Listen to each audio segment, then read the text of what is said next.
Welcome to the worst of the best podcast. You wanted the best. Well, they didn't freaking make it. So here's what you get. From Canada, Ryan and Jason.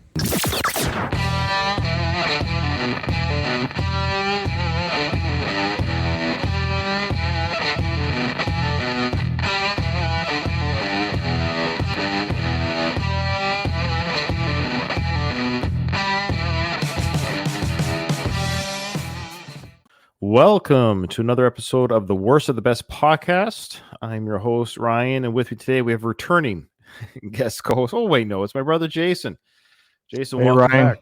Hi, how you doing? Good. Tell the folks here where you were for the last couple of weeks. Why weren't you on the show? What were you doing? Yeah, so I did a road trip with the main purpose, actually, of going down to the Grand Canyon to hike. People may be familiar or may not be. There's a hike in the Grand Canyon called the Rim to Rim, and you start from either the north or the south side, but mostly it's typically from the north side, and you hike down from the north side. It's 5,000. Oh no, the north side is 6,000 plus feet into the canyon. So you descend 6,000 feet. You hike along there's a small river. Seems like a small river, Bright Angel Creek, I believe. Hike along that for a bit until you hit the Colorado River. And from the Colorado River back to the south rim, you descend 6,000 feet into the Grand Canyon. And then you ascend just over 5,000 feet, just over a mile, back up to the top where the south rim is. And Well done. Thank you. Yeah, it How was long did it challenging. take? I think total is 14 and change. Moving, like actual moving time, it was 12 hours and change. It was a full day. And Yeah. you're the tender age of 50. Let's keep that in mind, folks. This is Jason, the age of 50 years old. Hope you don't mind me exposing your age. No, not at all. No, I did actually trick a couple people who thought I was in my 30s. There you go. Humble brag there. Sure. But You take care of yourself. And can people see these pictures on, is your Instagram or their Facebook only? yeah, I do have two Instagram accounts. One is just my social one where it's just kind of me and often like a selfie or whatever. That's my most social one. Check the show notes, folks, for Jason's Instagrams, and you can see his handsome face and also his Grand Canyon photos. It's really quite incredible photos. Photography is a hobby of mine. So I did bring my good camera. It's not just cell phone footage. Right. So on my other Instagram account is more just my photo hobby photos because I don't always like to spam my social feed with just like pictures of mountains or streams or whatever, birds that I take pictures of. So that one's more just my photography hobby pictures. And now that I'm home, I'm starting to go through my pictures and edit. I traveled 6,300 kilometers in my car. I went to not just the Grand Canyon, but I went to Canyonlands National Park, Capitol Reef National Park, Goblin Valley State Park. Then I headed north. I went to Fish Lake National Park. Then I went to the Grand Tetons, and then I went to Yellowstone, and then I came home. So I think I got all the parks that I went into. And then I also did that Moab rope swing jump, which is a 200 plus foot free fall into a canyon in Moab. And that was pretty cool too.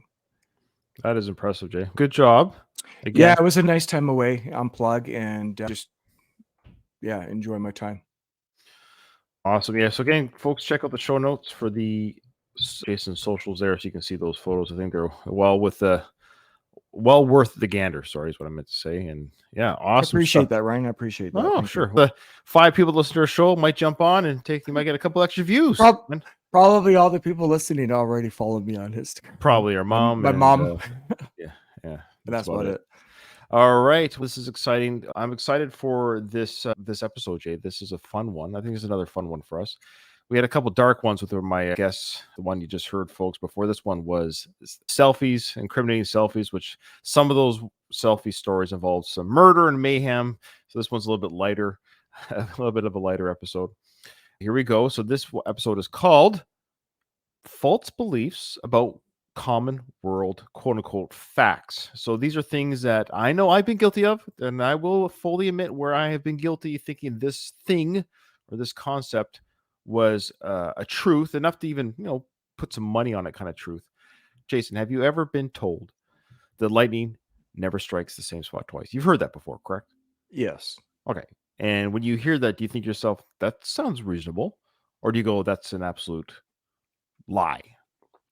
I haven't really gone into a deep thought about it, but Okay. now Food for okay. thought. Food for thought. Oh, Okay. okay, I won't Okay. dissect it then. Yeah. Yeah, not yet. We'll decide to later. Or that going out in the cold can give you cold. You've heard that before, right? Yes, of course. Yeah. Okay. And I'm sure to some degree you may have believed it, or some of our listeners feel that there's some sort of connection. Again, we're going to discuss those 2 in particular and 8 other ones. So these are just a couple of the mistaken ideas that have become widely accepted in our understanding of the world. They've been handed down through the years and have become so ingrained in our thinking that we treat them as undeniable facts. But today, Jason and I, we are going to clear up these misunderstandings and give you, the listeners, the real scoop. We're going to tackle a variety of myths, from things we've misinterpreted in nature to beliefs that have been around for a very long time. Some of these misconceptions have been with us for centuries, passed down from generation to generation, and the buck stops here. No longer will this false information continue thanks to our podcast. Yes, we are the fact checkers We of are the these fact checkers. myths. Others are the result of more recent false information. Ooh. So hold on tight, listeners, because we're about to reveal the truth behind these 10 common misunderstandings about our world. And you might even be surprised to find out that some of the things you believed for years are, in fact, completely untrue. All right, here got number 10, deserts. Now, when you think of deserts, you probably picture scorching sand dunes under the blazing sun, right? Here's a surprising fact, Jason. Not all deserts are hot. In reality, a desert is defined as a place that gets less than 10 inches or 254 millimeters of rain each year, no matter how hot or cold it is. So take Antarctica, for example. Now, this I did not know. So take Antarctica, for example. We often think of Antarctica, yes, it's cold tundra, but it's not just is it a cold tundra, it's actually the largest desert on our planet. Did you ever know that? I did not know that it was the largest desert. I knew that it was considered a desert, that it is actually very dry. I don't know the landmass, but I guess it's a continent, so it's got to be huge. Pretty big. So It's that I'll tell you exactly how big it is, Jay. okay. 5.5 million square miles or S- 14.2 square kilometers. I wonder what the second biggest one is. Like the Oh, Sahara Desert, I would maybe guess. the- That seems to be the most famous. Like if you were to, off the top of your head, what would be right. the people Often might everyone that's the suggest desert would everyone say talks about, this Sahara? the Great Sahara Yeah. Desert, yeah, in the movies. And so the reason, just like you said, Jay, the reason why it earns the title of desert is because it receives very little rainfall and it lacks much plant life. But instead of sand and heat, Antarctica is covered with snow and ice, with temperatures averaging from 14 Fahrenheit or negative 10 Celsius on the coast. So not too bad, minus 10 Yeah, on that's average. actually, Yeah. yeah. But to a bone chilling negative 76 Fahrenheit or negative 60 Celsius inland. That's crazy. So other cold places like certain areas in the Arctic and high mountains also qualify as deserts due to their low rainfall. The next time you think of deserts, remember that they're not always about heat and sand. Icy landscapes like Antarctica prove that deserts can be just as cold and dry as they are hot and dusty. So is this one where desert is defined as a place that gets less than a certain amount of rain a year? Is this a trick, or is this us incorrectly using desert all this time? What do you think? I think it's just in ignorance or laziness to when we see desert, we just default, go to the default sand, Right. heat. We're not thinking technically all the time, right? But if that's the definition, that makes sense. A lack of rainfall. There you go. So That's right. It lacks rain. I didn't realize that there was an actual measurement, like 10 Well, I inches guess it and has to be a less. certain amount. It can't be. Yeah, I mean, yeah. everywhere it rains at some point. So I guess, what defines this as a desert is, this area gets less than. And we know there's many deserts where you were. You were near probably some deserts. Yeah, most of my trip was southern Utah, northern Arizona. I actually absolutely love that landscape. Really enjoyed the heat and the sunshine and all the variety of landscapes that provides. That's fascinating to me. Yeah, and while I was away, it turned fall here. I come back. Oh, I was like, yeah, wow. yeah. Within 2 weeks, it went from I left decent weather, and it's not like it's bad weather, but wow, it cooled right off, and we're right into fall here. It's a sad shock and reality that I'm facing. Yeah, oh, yeah, welcome back. Welcome back. Yeah. All right, what do you got for us, Jay, for number 9? Yeah. So diamonds, not as rare as you might think.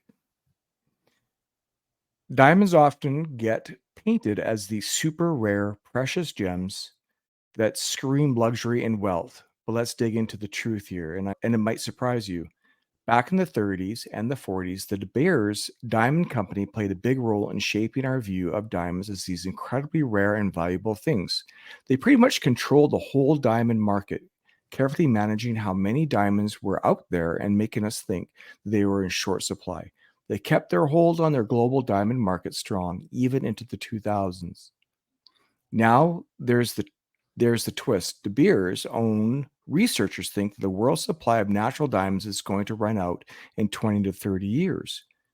But the interesting part is we figured out how to make diamonds in labs that are just as good as the ones dug up from the earth without all the mining.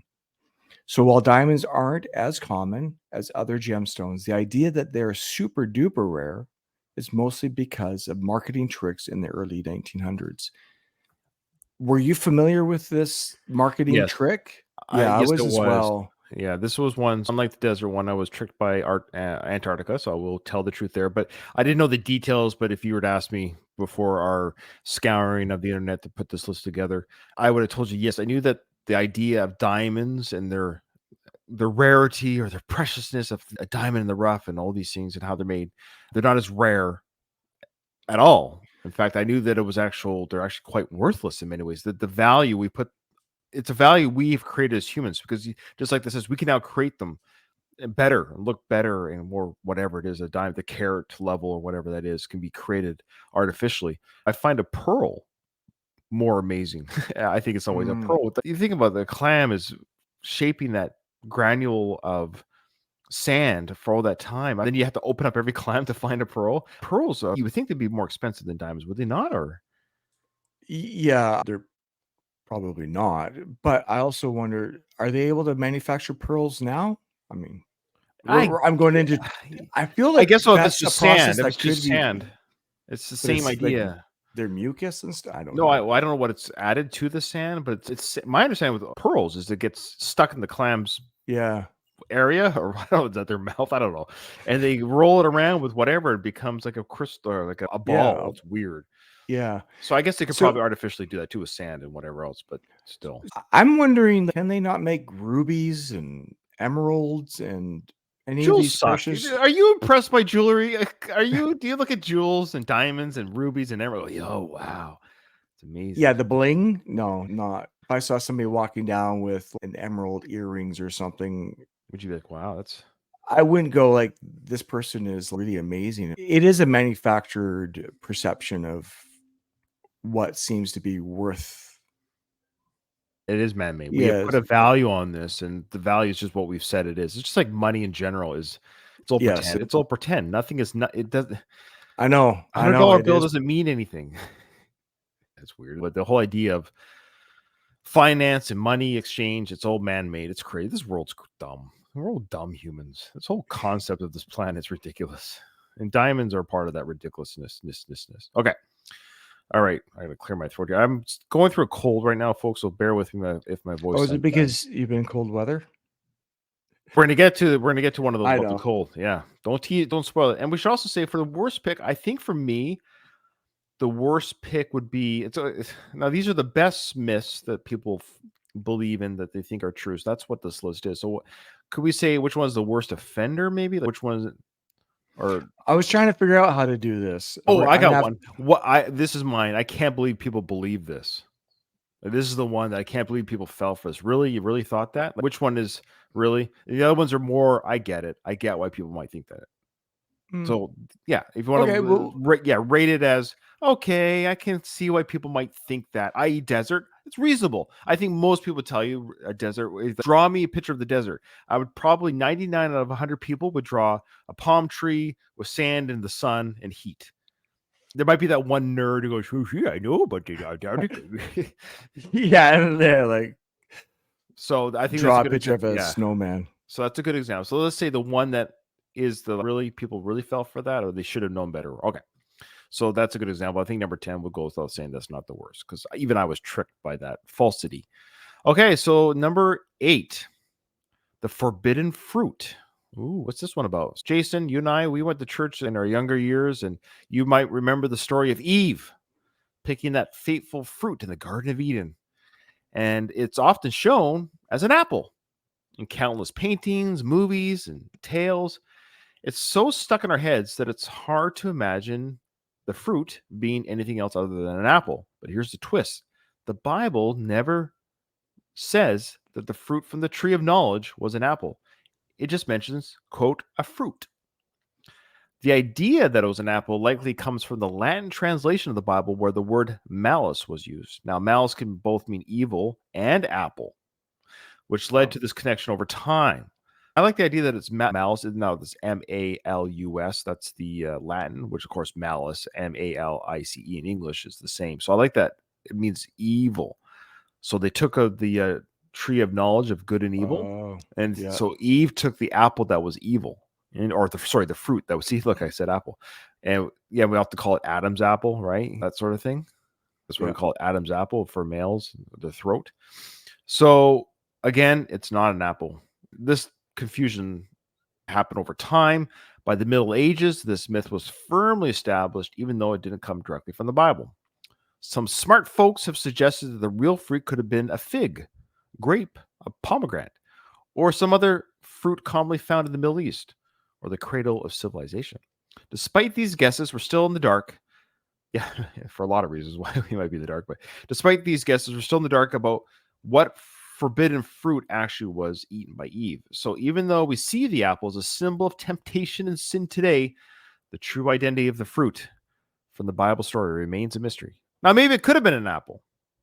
Maybe it could have been an apple, but we don't know. Maybe that's why they use the word malice, because it was an apple. Yeah. What do you think? What do you think of that one? Did you know that? I think again in our religious years, I think even in our church that we grew up in, I think we even said it was we didn't really focus on never calling it an apple. I think that was something even I knew as an amateur I always Bible felt scholar. like it was more of a symbolic Right. gesture. I didn't put a lot of weight into what it actually was. So for me, this is just like a shoulder shrug, to be honest. I never put any weight into what it was. I never thought of what it might be. It was never a point of interest in my mind. But you have heard the story of it being an apple. You wouldn't be blown away if you saw Eve eating an apple in a painting. Well, What's she no. holding there? Yeah. Yeah. No, not at all. So the big twist here, folks, is that the Bible doesn't say it's an apple. That's the idea here is the apple has been used as the most commonly depicted fruit that Eve took. And yeah. And Donald brings up a good point in our chat here. He says, no one ever has misinterpreted the Bible. He's saying that I'm crazy for thinking otherwise. That's right. That's Donald. awesome. No one's ever done that. So Donald does agree. It's pretty cool. He never knew it was an apple. There you go. We're educating the masses. This is what we're doing, Donald. This is what we're doing for everyone. This is our job today. All right, Jay, you've got number 7. Yeah, right on. This is the cold weather. Does it actually cause colds? Yeah, I've got a cold right now. So tell me, Jason, What's the temperature? What's the temperature been? It's been an average of 22, 23 Celsius still here. So that's really nice weather, actually. It's beautiful temperature right now. Yeah, okay. So the cold did not give me a cold. Is that what you're trying to tell me? Tell me why. Okay. Feeling chilly? You might think that it's a surefire way to catch a cold, but the truth is a bit different.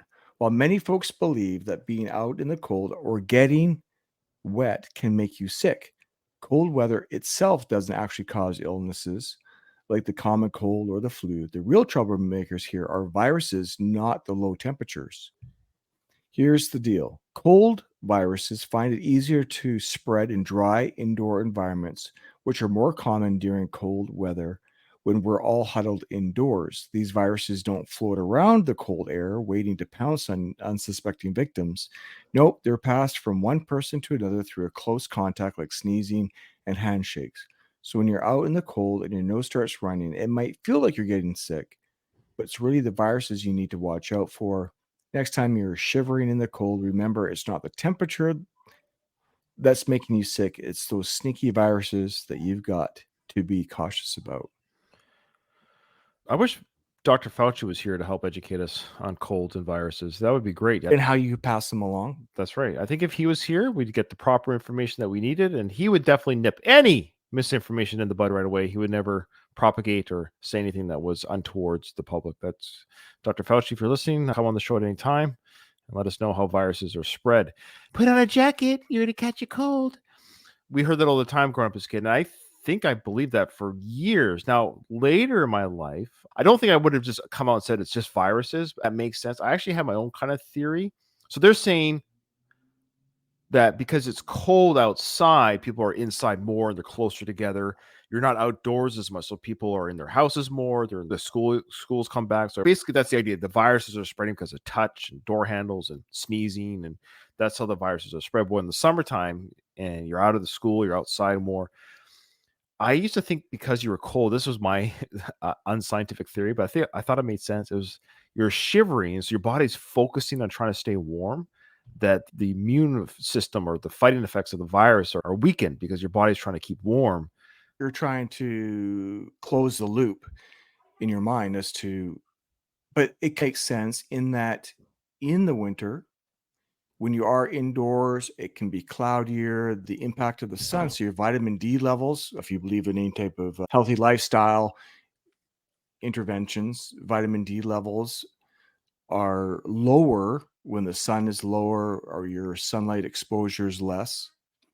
If you're indoors, your vitamin D levels will be less because we get the vitamin D naturally through the exposure to sun. So in some ways, what you're saying makes sense. If you're cold, you're exposed to cold weather, which means there's less sun. And so your autoimmune response will be hindered because your vitamin D levels will be naturally lower in the wintertime. Also, I just think just cyclically, viruses, they themselves do better in cooler, drier temperatures. So Yeah, I wonder like about that too. Is do they function better in a colder environment than the I heat? think I think the heat kills them or it's harder for them to survive, which seems counterintuitive, but from my understanding is that's why during the flu season, it's always the fall winter time that they go get your flu shot or whatever it might be. Right. It does seem like it's Because always winter time. We're getting our flu shots and people are getting yeah, colds and sneezing, which I have right now. Okay. All right. Christine brings up a good point here. She said, I feel there are more airborne viruses in the summer and contact viruses in the winter, like cold and flu. Okay. Again, I think it's because of that close proximity that we are with people. We're indoors more and bumping into each other more.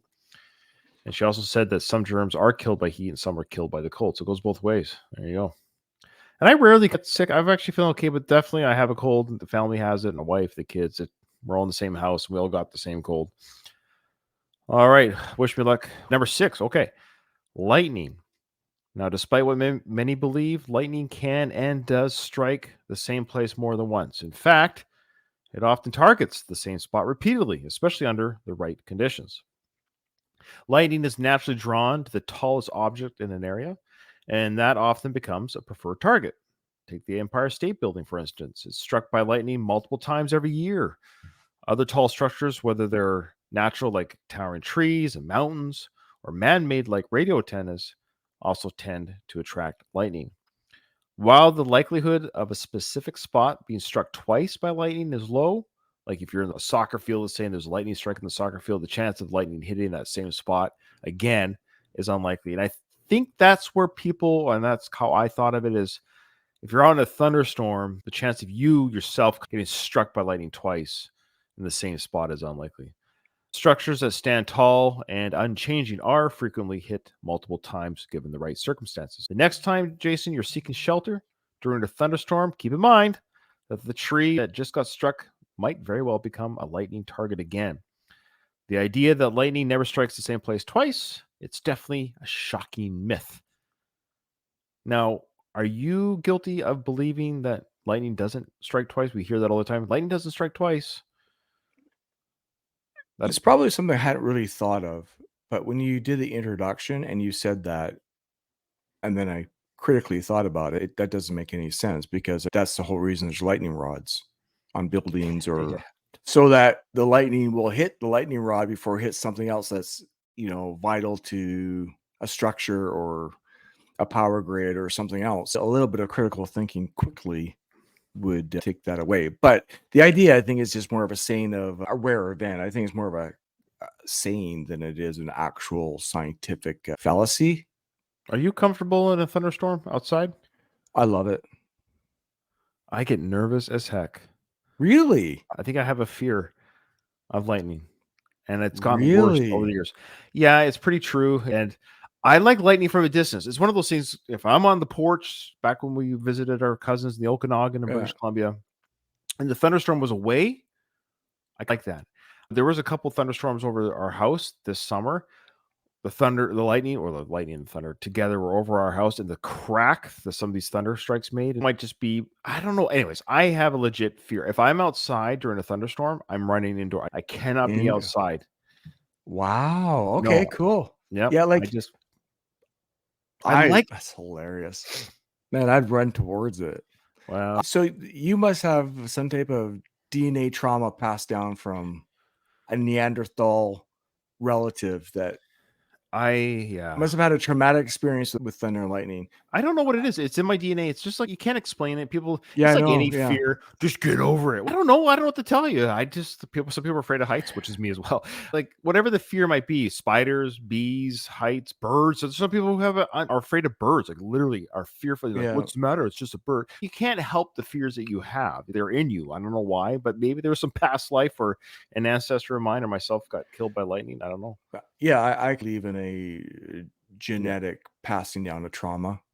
I think that's fairly scientifically accurate. I know they do studies with mice and rats that prove that trauma is passed down from the Hmm. mother through the children. Yeah, they'll put the mother on hot plates. They run across hot plates and they burn their feet Oh and no. then yeah, or burn or I don't know like exactly Sure. like if they're like, but they traumatize the mother through a textural. So the texture of the thing that they run across hurts their feet. Oh, Then they have babies, and then the babies will run across this same particular texture, but they will be adverse to it, even though there's no physical trauma attached to it. gotcha. The idea is that they've been able to pass down the trauma from the mother who experienced something to her offspring. Wow. And I think that is very possible. And I think that's where probably a lot of our fears are passed down Yeah, from. we're still mapping out our DNA. It's not fully mapped. It's a survival thing. Think of the caveman Og in your family tree, and he is in a major thunder or lightning storm, and he sees the destruction that it can cause, and they're going for cover. They don't understand it. I think it's It very is. possible.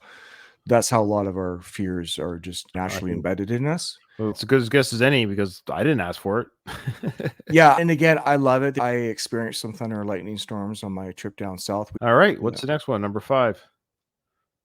The Great Wall of China, not so visible from space after all. The idea that the Great Wall of China is the only human-made structure visible from space. It might sound impressive, but I'm here to set the record straight. It's not accurate. As magnificent and extensive as the Great Wall is, it's just too thin to be spotted from the orbit of our planet. Think about trying to see a single strand of hair from a few feet away. That's already quite challenging. Now, imagine that hair being thousands of miles away. That's pretty much what an astronaut would face when attempting to spot the Great Wall from space. So, the next time you come across someone confidently claiming the Great Wall is visible from space, you'll know better. This enduring misconception is yet another example of how false ideas can become deeply ingrained in our collective knowledge. Yeah, this one is definitely I'm guilty of. We've Yeah, heard for it, sure. and I've never. You talked earlier about fact checking. What do you say? Critical thinking. When you critical think something, this can't be right. Yeah. But that's what I'm guilty of with a lot of these. Is you hear these tribal euphemisms or passed downisms or whatever it is, it would just think, oh yeah, that's just the way it is. We hear that all the time. Everyone listening to this episode has heard. You could see, and I would challenge anyone. Okay, we'll prove it. And that I don't know why we thought otherwise. Look how big the world is. When you look at the world, when they do you see the world from our fake NASA photos. When you see The clouds all Photoshop, right, we're copy not and paste it all. Right, right. right. If you like our conspiracy theory episodes, go check out our flat Earth episodes. We've done other ones. All right, but when you see pictures from space, there's no way you could tell there's any. The wall's not that big. There's See, no. You can't even see the Mississippi River from space in that sense. There's no way to make out that much. You see the oceans, you see the land, but can you make out rivers? it's just a wives' tale that I just assumed But I that believed it. the Great Wall of China. I've never seen it myself in person. I've just seen videos or pictures, and I just assumed that this thing is so big that yeah, it would be visible from space. I don't know what point becomes invisible. 5,000 feet in the air, 10,000 feet in the air. At some point, yes, it has to, because the world, if you go far enough, will become invisible. Like the planet keep going. So at some point, yeah. So at some point, the Great Wall of China will also become invisible. So what is space? We're talking about orbiting level of space. Are we talking near the ozone layer? I don't know. But I think the idea is in general, once you go up pretty high, I like that idea. You hold out a strand of hair. That's the wall. How high is space when you say you can see it from space? What is the distance of space? This kind of makes sense when you see people do the hot air balloons and they go like really high.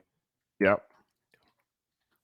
It doesn't take actually that much for you to really go, I don't see much.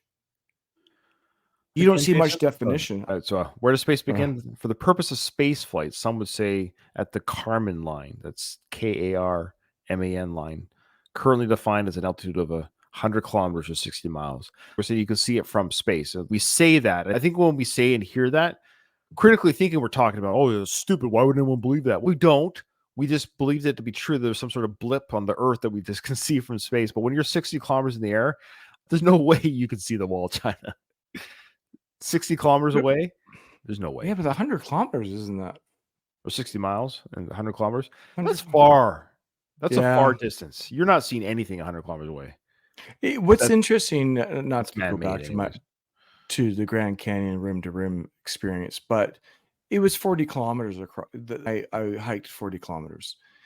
When you stand on one rim and look across to the other rim, it's like, I don't even know where I start. I go, I know somewhere over there's the North Rim.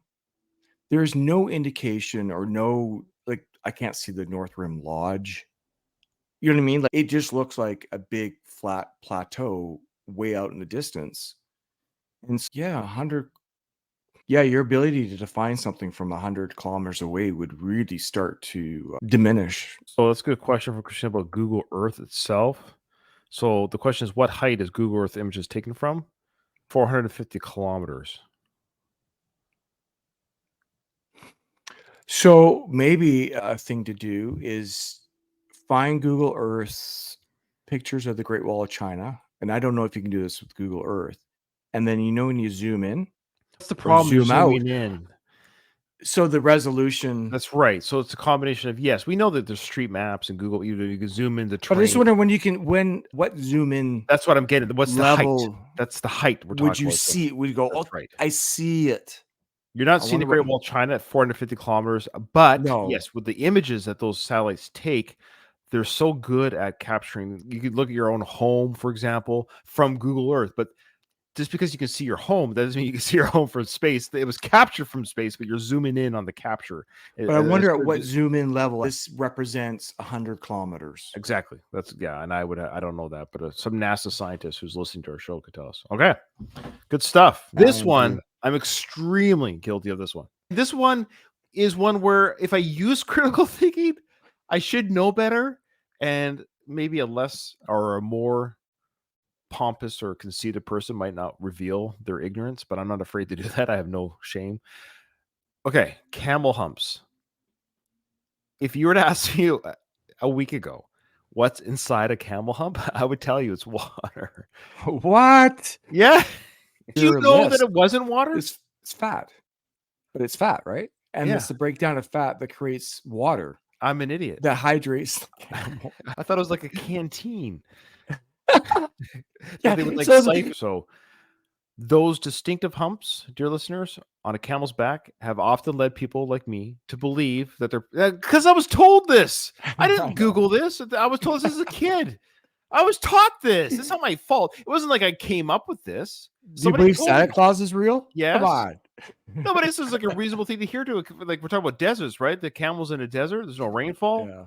He's got to carry his water around with him. It makes sense. This is a canteen. So camels are renowned for their ability to endure the harsh conditions of the desert, the hot ones, not the cold ones, and travel long distances without a drink. There you go. However, it's time to dispel that misconception, Ryan. The truth is, camel humps aren't water storage tanks, they're actually filled with fatty tissue. This fat serves as a source of energy when food and water become scarce, helping the camel survive during its extended journeys through the desert. When a camel finally does get a chance to hydrate, they gulp down as much as 40 gallons or 150 liters of water in one go. However, this water doesn't go to their humps, it's stored in their bloodstream. So while camels are undeniably incredible survivors in the desert, it's not because of their toting around portable water canteens on their backs. The reality is even more fascinating. Their humps are like energy reserves ready to be tapped into when the going gets tough. Even if someone says, "Hey, Ryan, it's not water, what is it?" I would then say it's probably just bone. I didn't even consider that it's fatty tissue. I thought it was just like a hard bone. I thought it was like a canteen they siphon from inside their innards. But close, it's fatty tissue they draw from. And Yeah, they just so drink it's a a lot of water. breakdown. If you or I were to lose fat tissue, like our fat, part of the byproducts of breaking down fat is water. Let's say you were to go through a desert excursion yourself, having a little bit of extra fat on your body would be helpful because as you break down your fat, Right. you would probably feel thirsty, but your body would be slightly hydrated through that process. And that's what's happening with camels. All right. Well, I'm guilty. I'm guilty. That's So that awesome. wouldn't be my I like worst pick. that. So, meaning because I'm guilty of believing this to be true. So I don't. Maybe that would be a worst pick for you. No, don't tell me. But that could be a worst pick for you because you're like, I can't believe people thought that's our whole. At some point, I learned about it, and then I'm just I like, "Oh, just yeah, that makes I sense." just never reinvent. It's one of those things that's just Yeah, I you heard as just a kid, and I never looked back. I never wondered. In all those years of seeing camels in movies and stuff, I just thought that was water bouncing around there. I mean, I think I just saw like Indiana Jones and the Temple of Doom recently with the kids last summer, and there was camels in that film. I probably would have told the kids that's water in there, kids. All right, what's number 3? Okay, so fortune cookies, not a Chinese invention. Have you ever wrapped up a meal at a Chinese restaurant, cracking open a fortune cookie and pondering the message inside? It's a fun tradition, but here's the twist. Fortune cookies aren't actually Chinese in origin. Their roots can be traced back to Japan and San Francisco. The fortune cookies we enjoy today, complete with those hidden messages, got their start in early 20th century San Francisco. They were created by Makoto Hagiwara, Yeah, Japanese immigrant in the Japanese tea garden. Interestingly, a similar type of cookie with messages inside was already in Japan as far back as the 19th century. While fortune cookies have become a familiar sight in American Chinese restaurants, they aren't an authentic part of the traditional Chinese cuisine. So the next time you snap open one and read your fortune, remember that these cookies are a blend of American innovation and Japanese tradition. I had no idea. no, I didn't know either. I can see why people would be fooled by this. We call them Chinese fortune cookies. If you were to ask anyone on the street what country created the The fortune cookie, fortune. I think 99 out of 100 people would say China. And then there might be that one nerd who goes, "Wow, it so happens it was a Japanese immigrant who lived in San Francisco." Okay, good for you. Do Japanese restaurants provide Japanese fortune? I don't know. I I mean, think I it's don't. common with the Chinese Chinese food. I think restaurants? Chinese foods are, and now fortune cookies suck. Have you seen them recently? No. They're not fortune anymore. They're more like platitudes, like Oh, reach for the sky or oh, follow your dreams. Smile and the world will smile with you. That's not fortune. Remember we used to read our fortune cookies as kids and oh yeah, of course. we loved it. There's always like real fortune and Yeah, misfortune, I believe. I think some of them were misfortune cookies. I think some of them were sure. bad news. But now they're just all bland. Because I think I remember correctly. Let me know in the audience here, folks who are listening. Do you remember the old ones? You could have misfortune. It was a risk to open the cookie. Now Yeah, you it's had like, no idea what you're gonna get. that's right. Now it's, oh, you're gonna do it, kiddo. Everybody, yeah, it's all participation. The participation badge. Everybody wins. Thanks, cookie. Yeah. Anyways, all right, good old fortune cookies. Some could be pretty good, some could be pretty bad as far as the taste goes. But I remember loving the fortune cookie as a kid. I Oh, thought it for was sure. I do too. It's like the dessert of the day. Let's go. Next one. Number 2. That's me. Describe a Viking helmet for me. Yeah, it's going to be a metal, something like a extended helmet coming from maybe down a little bit down around the cheekbones. There might be a middle bridge to protect the bridge of the nose, and probably going to have some horns attached to it. That's right, horns. That's right, you got it, the horns. Now, when you think of a Viking, just like Jason did at the top of his head, the first image that pops in your head, probably a fierce warrior with a helmet adorned with horns, right? It's time to rethink that picture. Contrary to their popular portrayal in today's media, Vikings never actually wore helmets with horns. This widely recognized image is something that emerged during the Victorian era. The notion of Vikings sporting horned helmets was largely popularized by the romanticized artistic representations from the 19th century.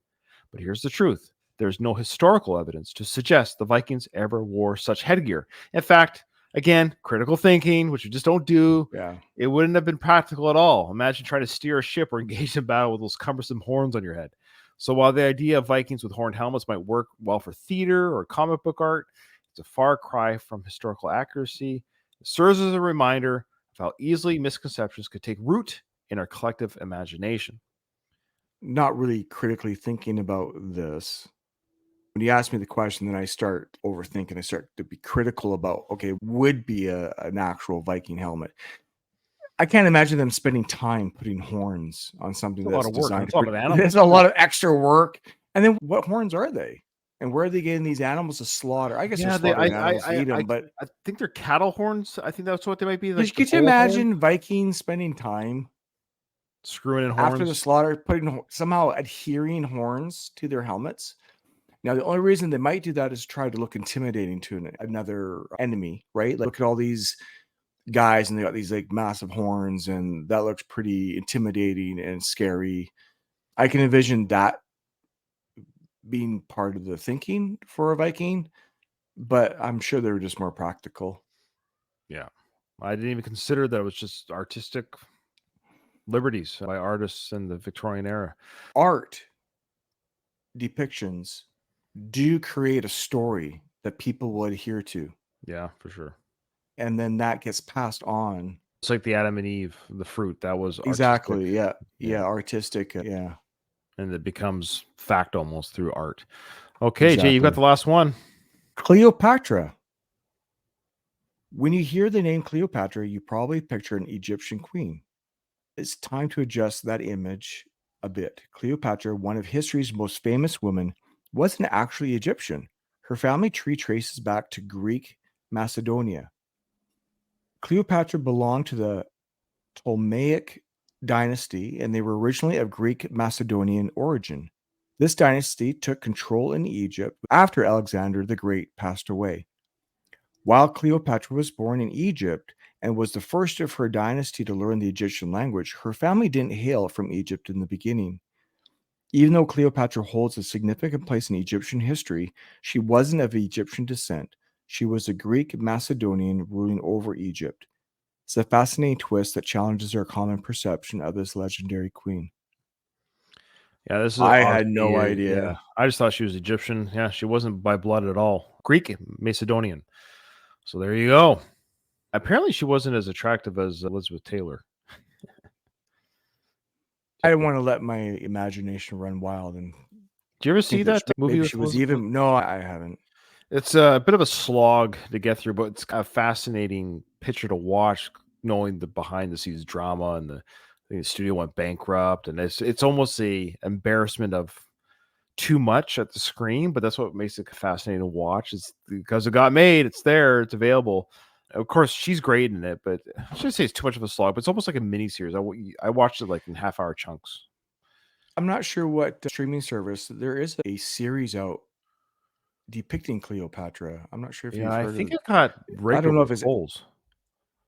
Oh, did it? I have no idea. I saw maybe like just the trailers of it, or maybe 5 minutes. Could be wrong. It's on Netflix or something like that. Am I remembering? So there was like a Cleopatra. I think they were mad about the casting or something. I just remember some sort of negative headline about it. Okay. I'm wondering how accurate that series is, if it's just dramatized or if they were trying to do an accurate representation of who Cleopatra really was. Reading this, I'm hoping that's accurate, but I'm guessing it is, like that she was of Greek descent, that her family's not originally from Egypt. I find that fascinating. Yeah. No idea. No idea. I did not know. Okay. I have my pick, but I just want to say again before I read quickly what the headlines were for our categories. I'm going to make mine. Ryan, you should have known better. At some degree, had you used any kind of critical thinking throughout your life, you should have known better. So the worst offender. This is the worst offender. So these are 10 of some of the most common misconceptions people have carried and maybe through their own critical thinking have debunked on their own, but at some point they probably believed were true. That's the easiest way to think of this one.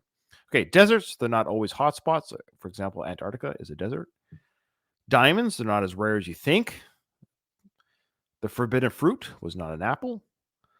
Cold weather is not the actual cause of colds.